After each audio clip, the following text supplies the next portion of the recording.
Hello guys, तो आज मैं आप सभी के साथ डेयरी मिल्क की रेसिपी शेयर करने वाली हूँ। तो चलिए स्टार्ट करते हैं। इसके लिए मैंने यहाँ पे लिया है 2 टेबलस्पून चीनी और इसे हम पीस लेंगे। तो पाउडर शुगर इज रेडी।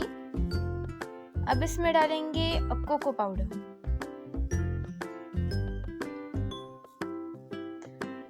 अब कुछ ड्रॉप्स ऑफ वनीला एसेंस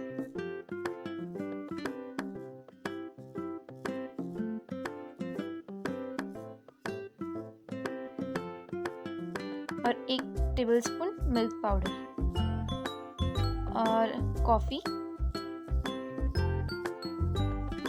अगर आपने कॉफ़ी और मिल्क पाउडर डाला तो आपकी कैडबरी का टेस्ट एकदम डेयरी मिल्क जैसा आएगा। तो अब इसमें बटर डाल के हम इसकी स्मूथ पेस्ट बनाएंगे।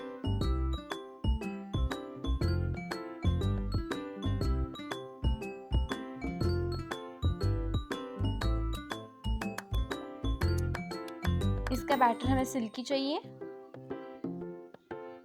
अब हम इसे इस प्लेट में ट्रांसफ़र कर देंगे। इससे पहले हम इसको ऑयल से ग्रीस करेंगे।